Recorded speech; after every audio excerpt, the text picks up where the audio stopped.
Henry's Freedom Box, a true story from the Underground Railroad, written by Ellen Levine, illustrations by Kadir Nelson.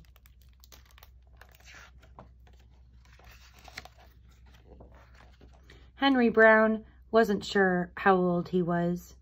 Henry was a slave, and slaves weren't allowed to know their birthdays. Henry and his brothers and sisters worked in the big house where the master lived. Henry's master had been good to Henry and his family, but Henry's mother knew things could change. Do you see those leaves blowing in the wind? They are torn from the trees, like slave children are torn from their families. One morning, the master called for Henry and his mother. They climbed the wide staircase. The master lay in his bed with only his head above the quilt. He was very ill. He beckoned them to come closer. Some slaves were freed by their owners. Henry's heart beat fast. Maybe the master would set them free. But the master said, "You are a good worker, Henry. I'm giving you to my son. You must obey him and never tell a lie." Henry nodded, but he didn't say thank you. That would have been a lie. Later that day, Henry watched a bird soar high above the trees. Free bird, happy bird, Henry thought. Henry said goodbye to his family. He looked across the field.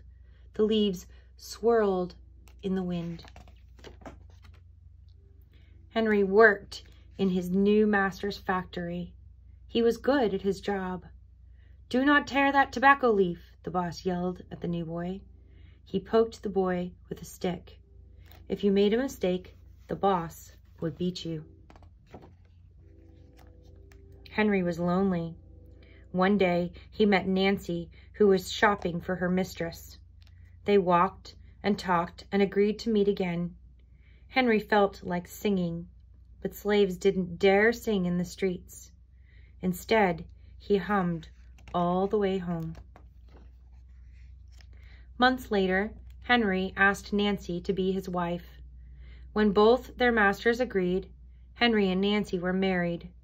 Soon, there was a little baby, then another and another. Henry knew they were very lucky.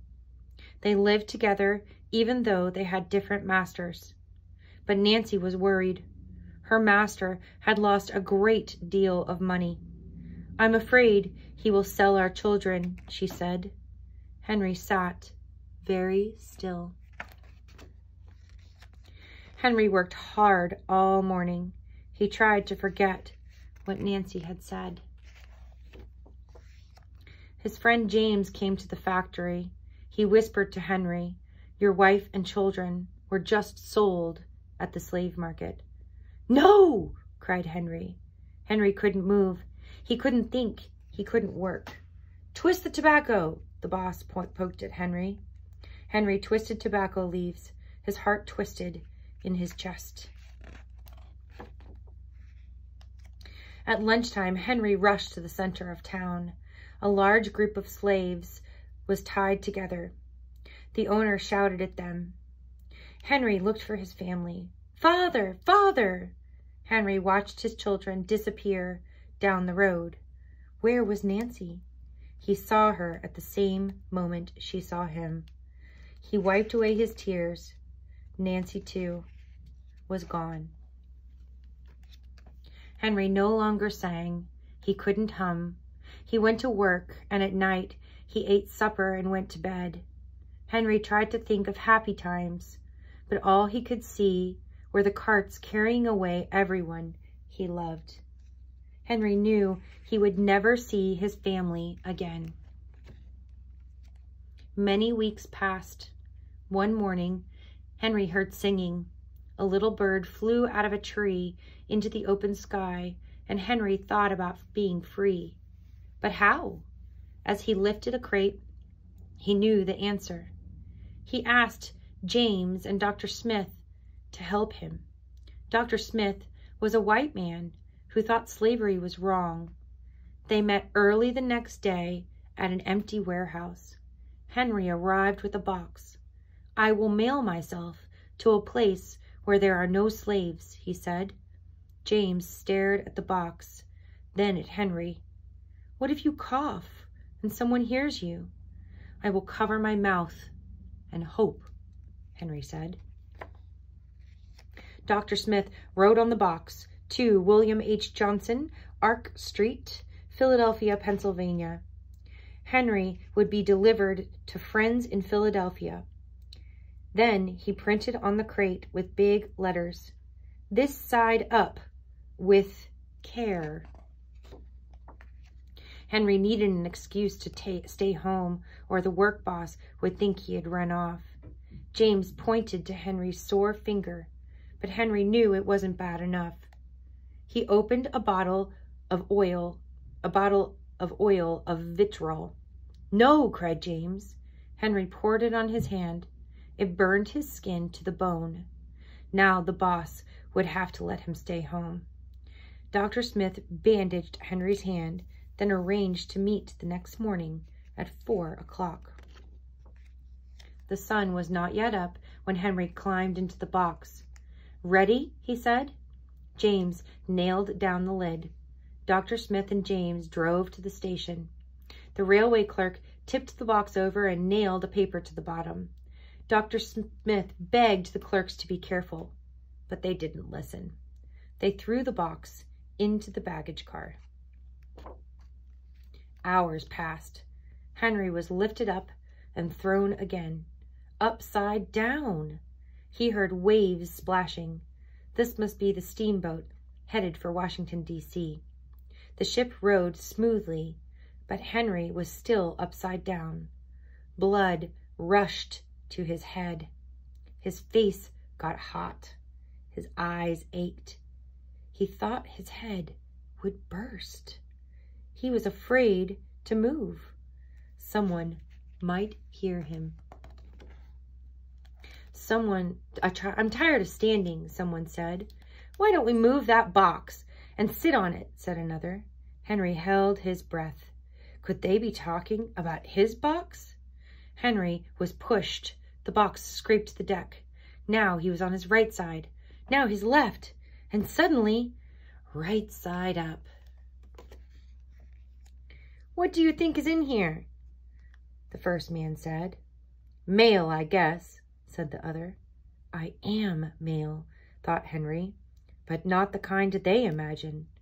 Henry was carried off the steamboat and placed in a railroad car, this time head up. He fell asleep to the rattling song of the train wheels. He awoke to a loud knocking. "Henry, are you all right in there?" "All right," he answered. The cover was pried open. Henry stretched and stood up. The 4 men smiled at him. Welcome to Philadelphia. At last, Henry had a birthday.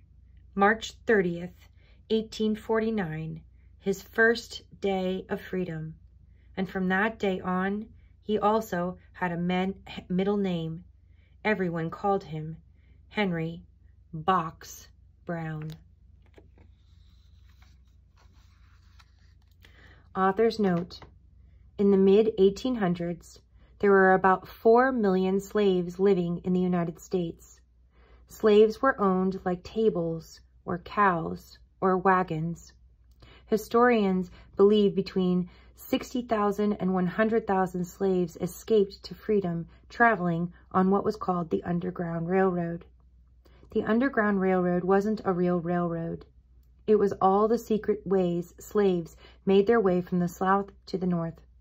They hid in carts, rode on horseback, walked hundreds of miles through forests and swamps, crossed flowing rivers in summer and ice-bound rivers in winter. Conductors and station masters hid them and helped them throughout their journey. When Henry Brown climbed into his freedom box, he had hoped he'd be carried to a safe world. He brought along a small tool to make air holes and a little water and a few biscuits. He arrived in Philadelphia, having traveled 350 miles from Richmond, Virginia in 27 hours. His story made newspaper headlines in America and Europe. Henry never found Nancy and his children.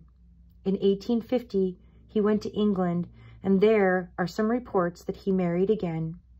We do not know with absolute certainty that Henry Box Brown became one of the most famous runaway slaves on the Underground Railroad, the man who mailed himself to freedom. For Mata, who introduced me to William Still. For my mother, Emily Gunter, for your love, encouragement, guidance, and inspiration. Love, Kadir.